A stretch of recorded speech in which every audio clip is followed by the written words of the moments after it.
할렐루야. 우리 주님의 놀라운 평화가 여러분의 심령과 가정과 일터 위에 흘러넘치시기를 축복드립니다.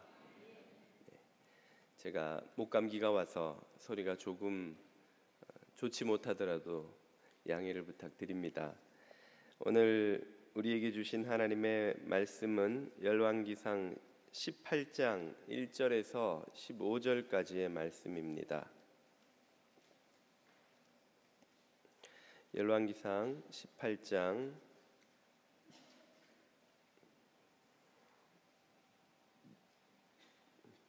1절에서 15절까지의 말씀을 자매님과 형제님들이 한 절씩 읽겠습니다.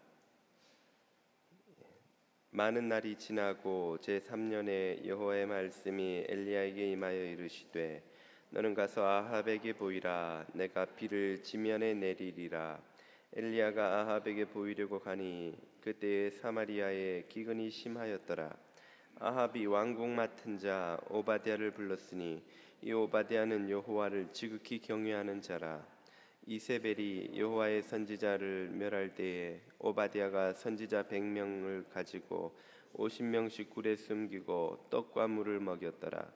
아합이 오바댜에게 이르되 이 땅의 모든 물근원과 모든 내로 가자.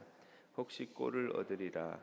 그리하면 말과 노새를 살리리니 짐승을 다 잃지 않게 되리라 하고, 두 사람이 두루 다닐 땅을 나누어 아합은 홀로 이 길로 가고 오바댜는 홀로 저 길로 가니라. 오바댜가 길에 있을 때에 엘리야가 그를 만난지라. 그가 알아보고 엎드려 말하되 내 주 엘리야여 당신이시니까.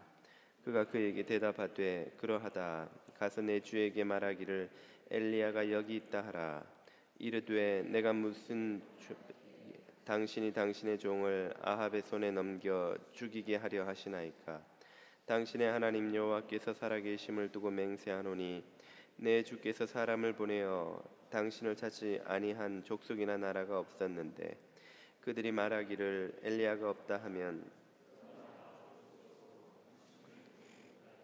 맹세를 하게 하였거늘 이제 당신의 말씀이 가서 내 주에게 말하기를 엘리야가 여기 있다 하라 하시나 내가 당신을 떠나간 후에 여호와의 영이 내가 알지 못하는 곳으로 당신을 이끌어 가시리니 내가 가서 아합에게 말하였다가 그가 당신을 찾지 못하면 내가 죽임을 당하리이다. 당신의 종은 어려서부터 여호와를 경외하는 자라. 이세벨이 여호와의 선지자들을 죽일 때에 내가 여호와의 선지자 중에 100명을 50명씩 굴에 숨기고 떡과 물로 먹인 일이 내 주에게 들리지 아니하였나이까. 이제 당신의 말씀이 가서 내 주에게 말하기를 엘리야가 여기 있다 하라 하시니 그리하면 그가 나를 죽이리이다. 엘리야가 이르되 내가 섬기는 만군의 여호와께서 살아계심을 두고 맹세하노니 내가 오늘 아합에게 보이리라. 아멘. 1999년 4월 20일 콜로라도주 컬럼바인 고등학교에서 벌어진 총기 사건은 미국 교내 총기 사건 역사에서 최근까지 가장 참혹한 사건으로 기록되어 있습니다. 올 초 플로리다 파클랜드에서 벌어진 총기 사건 이전까지는 가장 많은 피해자를 낸 사건으로도 기록되어 있었는데요.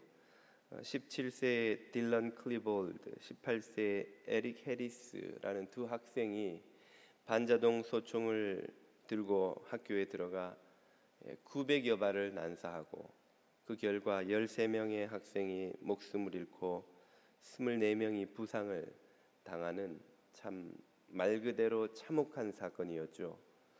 이 사건이 미 전역에 엄청난 충격을 던져주었는데요. 이 사건 중에 또 미국인들에게 큰 감동과 도전을 준 일도 함께 알려졌습니다. 그것은 그 희생자 중에 있었던 캐시 버널이라는 소녀의 순교 사건이었죠. 이 캐시 버널의 순교는 그녀와 함께 도서관 테이블 밑에 숨어 있었던 친구 조시에 의해 그녀의 증언으로 널리 알려졌습니다. 학내 총기 사건이 시작되고 많은 학생들이 도서관에서 숨어서 테이블 밑에 엎드려 있었는데요. 조시와 캐시도 바로 옆 테이블에 엎드린 채 웅크리고 있었던 것이죠. 그 살인자들이 총을 들고 도서관에 들어와 차례로 한 명씩 학생들을 죽이던 그 기억, 그 소리를 조시가 엎드린 채 공포에 떨며 듣고 있었습니다. 낄낄대는 웃음소리와 함께 또 욕설 소리를 내뱉으며 그들이 캐시에게로 다가와서 뜬금없이 묻기를 너는 하나님을 믿느냐? 라고 질문한 것으로 보아 조시는 그 순간에 캐시가 기도하고 있었던 것으로 그렇게 생각을 했습니다. 잠시간의 침묵이 흐른 후에 캐시의 당당한 목소리로 예스라고 하는 답이 들려왔습니다. 그러자 그중 한 학생이 총을 든 살인자가 Why? 왜? 묻고는 답할 기회도 주지 않은 채 총성이 울렸죠.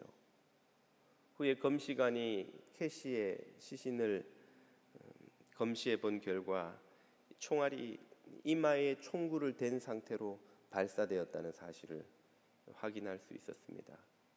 27세 소녀의 죽음은 놀라운 충격과 도전을 많은 사람들에게 던졌습니다. 만약 우리 중에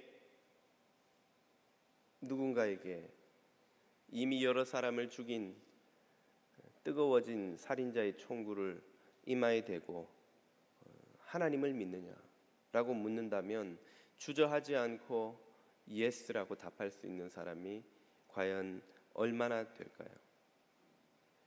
총구를 이마에 대기는커녕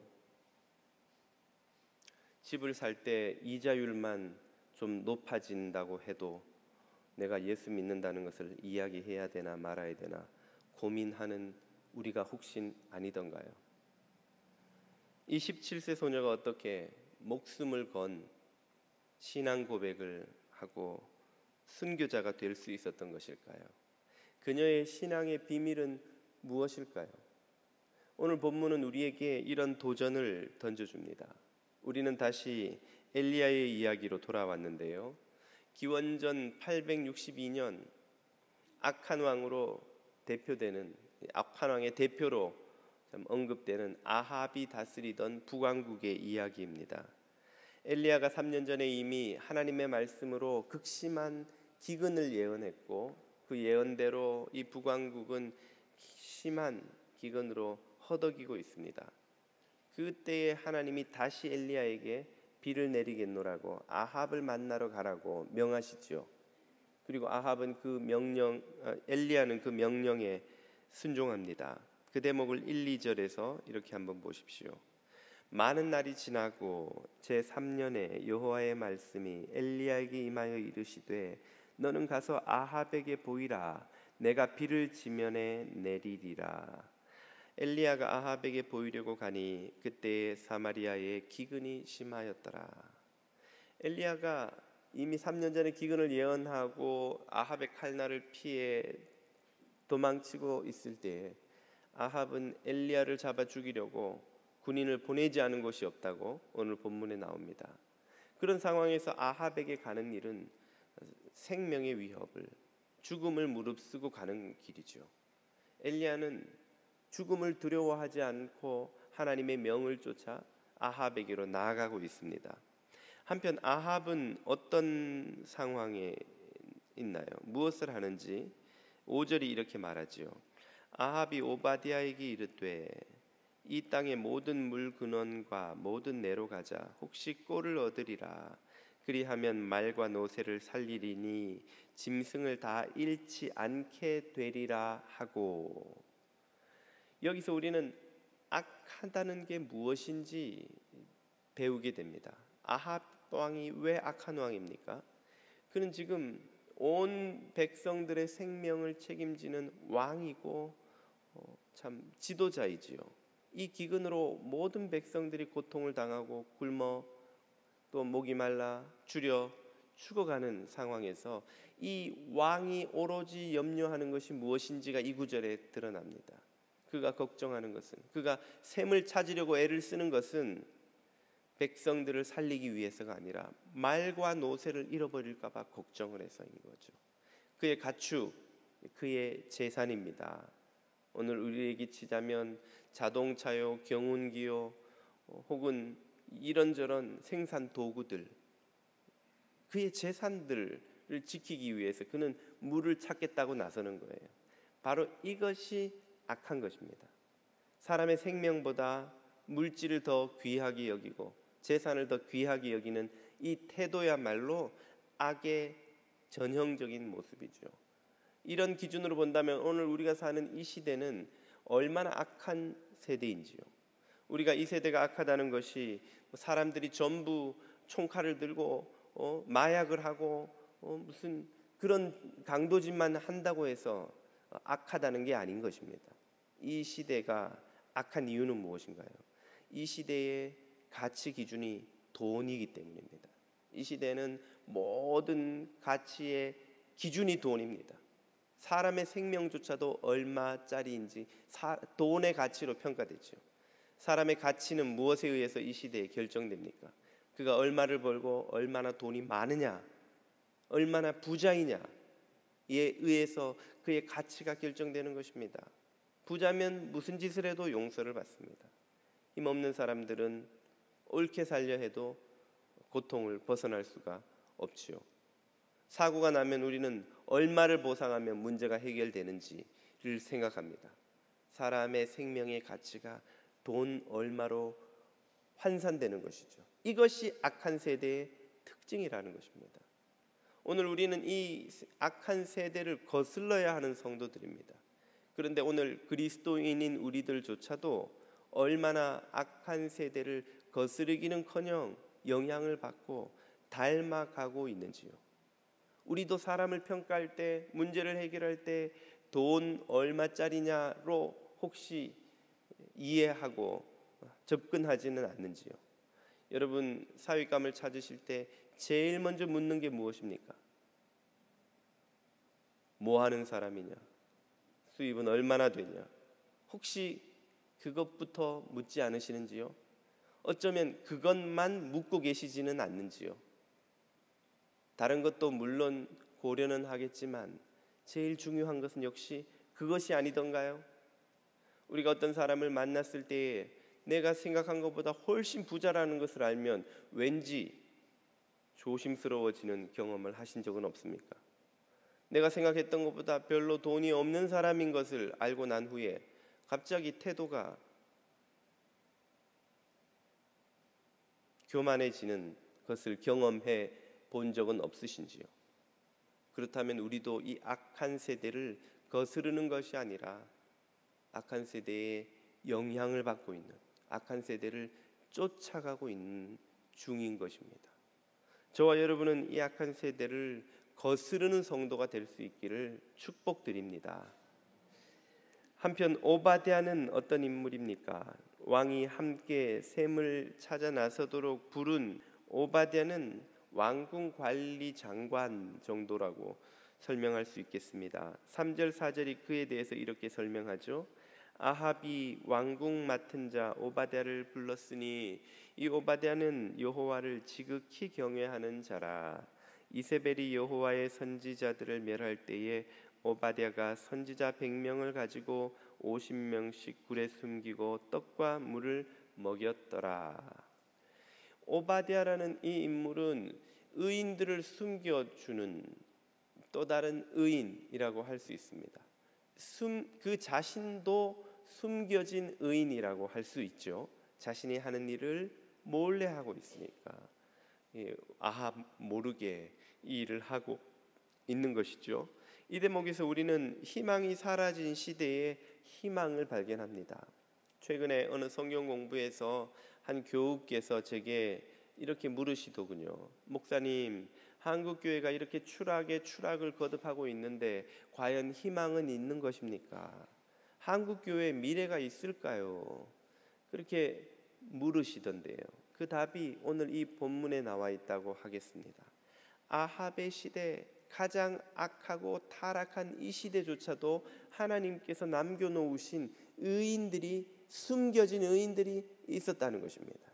목숨을 걸고 하나님의 명령을 행하는 엘리야가 있습니다. 선지자들을 숨겨 죽고 살리기 위해 많은 희생을 감수하고 있는 숨겨진 의인 오바댜가 있습니다.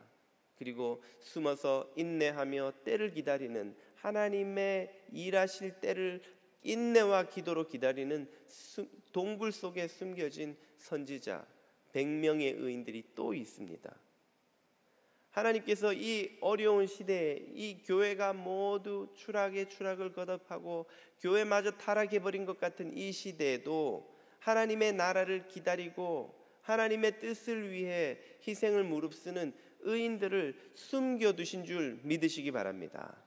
그리고 우리가 그 의인들이 되어야 할 줄로 믿습니다. 저와 여러분이 주님이 숨겨둔 히든 카드, 주님의 비밀병기, 주님이 마지막까지 숨겨놓으신 주님의 때를 위해 예비해 두신 의인들로 준비될 수 있기를 축복드립니다. 오늘 이 본문에서 세 종류의 의인을 제가 방금 소개했습니다. 이들 중 우리는 누구와 가장 가까울까요? 엘리야와 가까웠으면 좋겠습니다만은 감히 엘리야에게 비교하기에 우리는 참 너무 부족하다는 생각을 하지 않으시는지요? 동굴에 숨겨진 100명의 선지자의 비교를 하자니 그들에 대한 정보가 너무 없습니다. 어떤 인물들인지. 그렇게 보면 남아있는 오바댜와 우리가 가장 가까운 인물이 아닌가 하는 생각이 듭니다. 오바댜는 하나님의 선지자들을 지키기 위해 적지 않은 희생을 감수하는 사람입니다. 분명히 영웅적인 행동이죠. 100여 명의 선지자들을 그가 얼마나 부자였는지는 모르겠으나 3년을 먹이고 마시게 하려면 그의 재정이 적지 않게 들어가지 않았겠습니까? 그리고 그 일이 가지고 올 위험을 무릅쓴 그것은 분명히 영웅적인 행동입니다만은, 그러나 그런 오바댜도 몰래 그 일을 할 수는 있으나 그것을 드러낼 용기는 없는 사람이었습니다. 엘리야가 자신이 아합 앞에 나서겠다고 하자 오바댜가 처음부터 끝까지 계속 걱정하는 바가 무엇입니까? 9절부터 14절이 다 그 내용인데요. 그 두 구절만 같이 보시겠습니다. 9절, 오바댜가 이르되 내가 무슨 죄를 범하였기에 당신이 당신의 종을 아합의 손에 넘겨 죽이게 하려 하시나이까? 14절, 이제 당신의 말씀이 가서 내 주에게 말하기를 엘리야가 여기 있다 하라 하시니 그리하면 그가 나를 죽이리이다. 오바댜는 선지자들을 살리기 위해 큰 희생을 무릅쓸 수는 있지만 자신의 생명을 걸고 의를 행하고 말씀을 쫓기에는 두려운 것이죠. 그럴 용기는 없는 것이죠. 죽으면 죽으리라 했던 에스더의 그런 고백이 아직 오바댜에겐 나오지 않는 것입니다. 오바댜의 인간적인 연약함이라고 하겠습니다. 그래도 우리와 가장 닮았다고 생각이 되는 이유는 우리도 하나님 나라를 위해서 의를 위해 살기를 원하고 희생도 기꺼이 치릅니다만 결정적으로 우리의 소중한 것을 잃어야 할 순간이 온다면, 걸어야 할 순간이 온다면 우리는 주저하고 망설이고 또 뒤로 물러나곤 하지 않느냐는 것이죠. 성경에는 이렇게 의인은 의인이되 비겁한 의인, 숨겨진 의인, 자신을 숨기려 하는 의인들이 많이 등장합니다. 그들 중에 가장 대표적인 인물을 꼽아보라면 신약에 등장하는 아리마대 요셉이 아닐까 합니다. 그는 당시 이스라엘 사회의 지도급 인사였죠. 그러면서 예수님의 십자가 처형을 반대했던 몇 안 되는 인물 중에 하나입니다. 누가복음 23장이 이렇게 말하죠. 아리마대 요셉은 그들의 결의, 종교 지도자들의 예수님을 십자가에 매달려는 결의와 행사에 찬성하지 아니한 자라. 그는 유대인의 동네 아리마대 사람이요 하나님의 나라를 기다리는 자라. 그가 왜 예수님의 처형을 반대했을까요? 예수님을 믿었기 때문입니다. 요한복음 19장입니다. 아리마대 사람 요셉은 예수의 제자이나 예수님을 믿었어요. 예수님의 가르침을 쫓았습니다. 그러나 유대인이 두려워 그것을 숨기는 사람이었습니다. 자신의 신앙을 숨긴 채 살아갔던 거예요. 우리가 그리스도인임을 드러내지 않고 살려는 것처럼, 그런 경우가 있는 것처럼, 유대인이 두려워서 자신의 신앙을 숨긴 이유가 무엇입니까? 마태복음 27장을 보면 이렇게 나오죠. 저물었을 때 아리마대의 부자 요셉이라 하는 사람이 왔으니 그도 예수의 제자라. 아리마대 요셉은 잃을 게 너무 많은 사람이었습니다. 그는 높은 지위에 있었고 부자였고 그가 가진 것이 너무 많았기 때문에 자신의 신앙을 드러냈을 때 유대교 지도자들에게 표적이 되어 그가 가진 것을 잃어버릴까 그는 두려웠던 것이죠. 그래서 그의 신앙을 숨긴 채 살아왔던 것입니다. 그랬던 그가 변하는 시점이 있습니다. 그때를 마가복음 15장이 이렇게 말하죠. 아리마대 사람 요셉이 어떻게 당돌이 그의 태도가 바뀐 거예요. 숨었고 자신을 드러내지 않았고 잃어버릴까 두려워했던 그가 당돌하게 담대하게 용기 있게 바뀌어서 예수의 빌라도에게 들어가 예수의 시체를 달라 하니 이 사람은 존경받는 공회원이요 하나님의 나라를 기다리는 자라.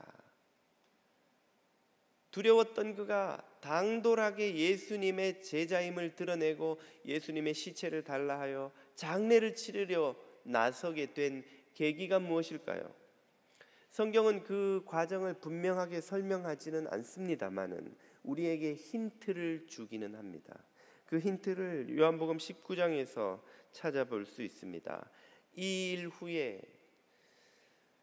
아리마대 요셉이 태도가 극적으로 바뀐 사건, 계기가 된 것으로 짐작되는 이 일, 바로 예수 그리스도께서 십자가에 매달려 고초를 겪으시고 죽으신 그 사건을 아리마대 요셉이 똑똑히 목격한 후에 너무나 분명히 그 모든 과정을 지켜본 후에 예수 그리스도의 죽으심 앞에서 그는 용기를 얻은 것입니다. 빌라도에게 예수의 시체를 가져가기를 구하매 빌라도가 허락하는지라 이에 가서 예수의 시체를 가져가니라. 아멘. 예수 그리스도의 십자가의 죽으심을 목격하고 그의 마음을 묶고 있던 두려움과 비겁함의 족쇄가 깨어진 것입니다. 끊어졌습니다. 그의 마음이 자유를 얻었어요. 그의 영혼이 해방을 얻었습니다. 그의 마음에 믿음과 용기가 생긴 것이죠. 십자가는 우리를 자유케 하시고 해방케 하시는 줄 믿으시기 바랍니다. 예수 그리스도의 십자가를 묵상하는 이들은 그러므로 마음의 자유와 해방을 얻습니다. 우리의 마음을 묶고 있던 모든 어둠의 권세들, 우리의 영혼을 어둡게 짓누르고 가두고 있던 모든 악의 권세들이 십자가의 능력 앞에서 깨어지고 부서지고 풀리게 됩니다. 그러므로 영혼의 자유를 얻고자 하는 자들은 예수 그리스도의 십자가 앞에 나아가 그 십자가를 묵상해야 합니다. 그 십자가의 능력과 은혜, 십자가에서 흘러나오는 구원의 권세를 묵상하고 사모하고 받아들이면 그 십자가의 능력이 우리를 자유케 합니다. 우리를 두려움과 비겁함과 어둠으로부터 해방시켜 주는 것이죠. 여러분이 십자가의 권세로 말미암아 이런 해방을 경험하시기를 축복드립니다. 앞서 소개해드렸던 캐시 버널의 예가 바로 이러합니다.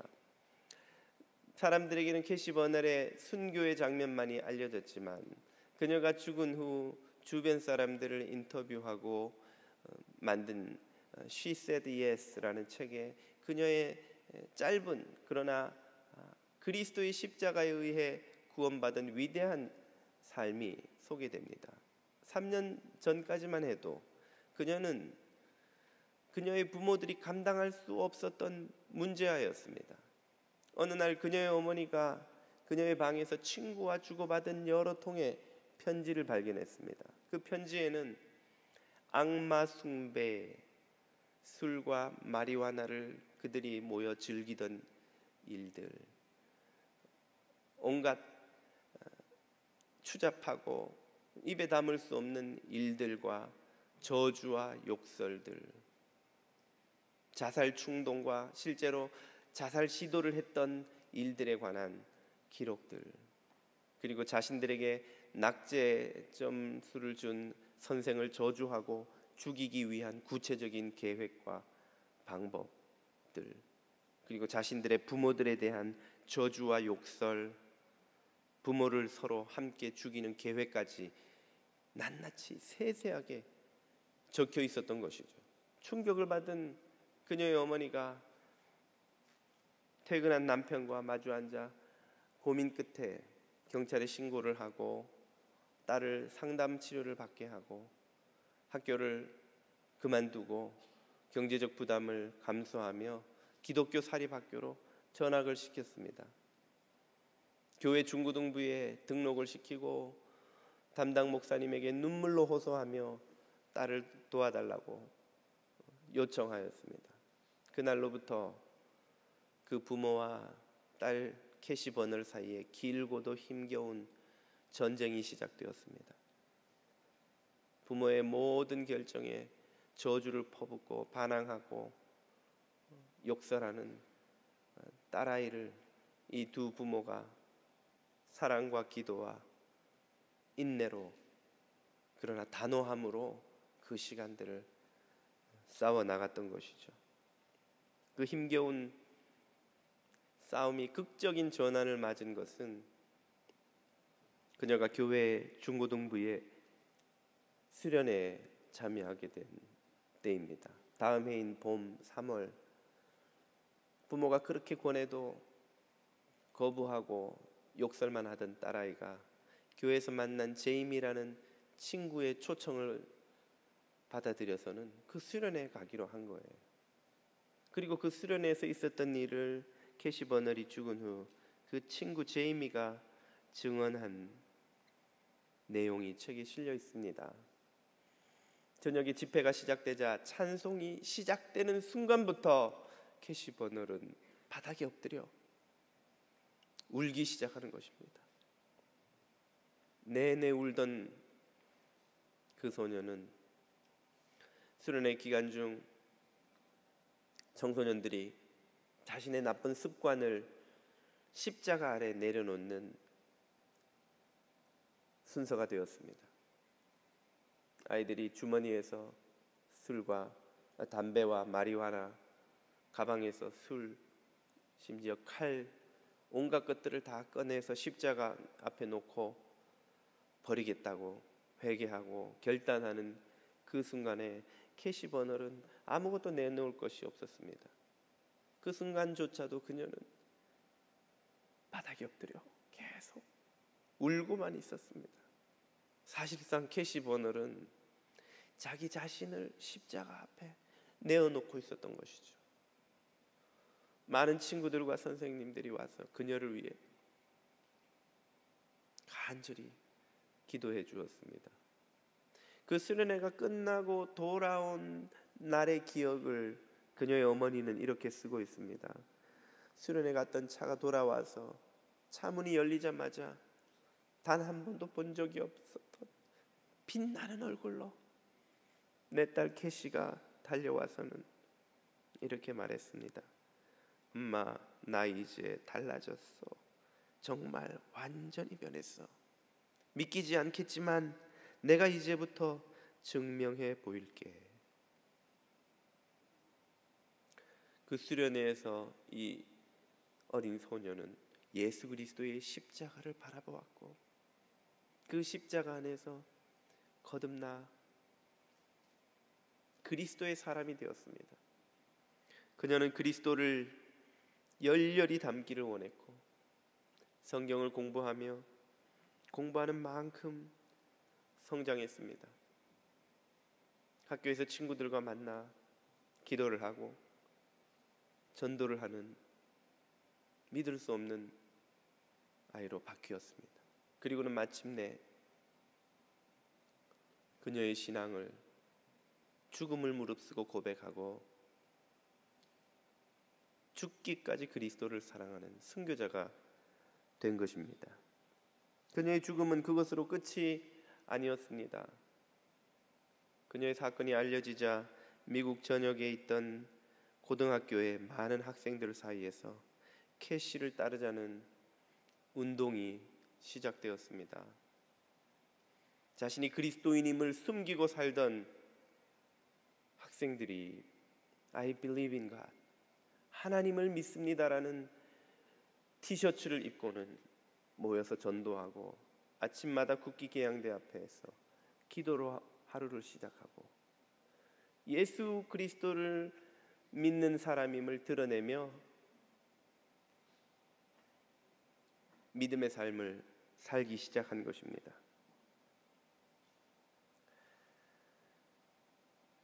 그들은 캐시 버넬의 순교의 신앙 앞에서 그들 마음속에 있는 모든 두려움과 비겁함을 떨쳐버릴 자유와 용기를 얻었던 것이죠. 십자가를 바라보면 순교의 신앙을 갖게 됩니다. 순교의 신앙은 불신앙과 두려움의 족쇄를 끊고 시대를 변화시키는 희망입니다. 십자가를 바라보고 아리마대 요셉이 변화되었듯 캐시 버넬이 변화되었듯 또 그녀의 순교를 보고 많은 학생들이 변화되었듯 오늘 이 시대의 수많은 방황하는 영혼들도 순교의 신앙 앞에서 도전받고 변화될 줄로 믿습니다. 오늘 저와 여러분에게 이런 순교의 신앙이 있는지요? 십자가를 바라보고 그 십자가에서 죽으신 예수 그리스도로 말미암는 그리스도를 사랑하고 그리스도를 닮기를 원하는 이 순교의 신앙을 가지고 하나님께서 이 시대를 위해서 남겨놓은 숨겨놓으신 의인으로 이 시대 희망이 되는 저와 여러분이 될 수 있기를 축복드립니다. 기도드리겠습니다. 사랑